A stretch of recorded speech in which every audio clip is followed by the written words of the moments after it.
Hello everyone, welcome to another video on this channel. Today we're going to be talking about Mullen again. After yesterday's crazy price move and the two pumps we had, we unfortunately dropped back down again, 15% down today, and these are the hourly candles. It seems like the hype is kind of over for now, and we are kind of back to reality here in those 80 cents. However, there's still a lot of rumor on a potential Saudi deal.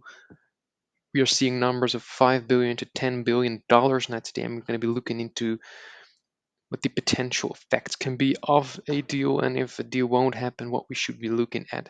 So first of all, my personal opinion, I'm not too sure on how those deal rumors are real or not, to what extent. However, I want to believe it, but I'm just waiting for a little more confirmation, for more sources about a potential deal. Now, if that deal could happen, we could definitely be looking at, for example, 5 billion deal. We'd definitely be looking at a market cap, which is now approximately 140 million. You would get a market cap at least times 20, times 25. And the stock will definitely try and settle around the previous highs in over here October 2022. So this level is approximately at around $14-15. Now when you have like a 5 billion deal, it won't just all add up to the market cap, I think, but we're definitely going to be settling or getting some resistance at the $14-15 level. Now if the deal would be larger, let's say 10 billion, you could definitely be looking at levels of around this area, so approximately around the 25 to around $40 level. Now again, only if a deal would eventually take place. Now, if there's no deal or if there's just no news at all, what should we be looking at on the short term? Now, we're going to be looking at the daily, and we're going to be looking at the 20 and the 50 day, because those are still the levels to watch on the short term. So we're still within this range.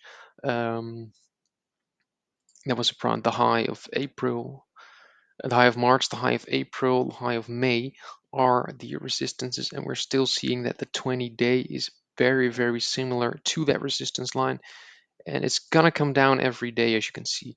So within a few days, I think on Wednesday and end of next week, it's that resistance is probably gonna drop below $1, and at that point you can reach it really quickly. As you can see, we're now at 81 cents. So if we're going to stay here, that resistance is going to come down, and the chances we are going to break that are increasing every single day.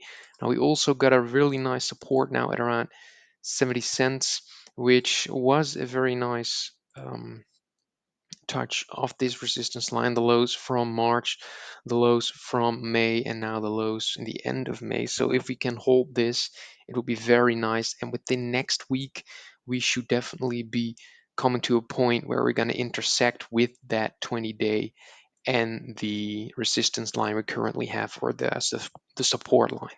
Now, if we break that, we all know that at that stage we are going to break the 50-day as well, because that's basically what happened on every other occasion. We see it here, we see it here, and at that stage we're still going to be looking at least on the short term 2 or 3 times the current stock price. So it's probably going to end up, if it's going to break, we're going to have some resistance here at the $3 level and potentially at the $4 level.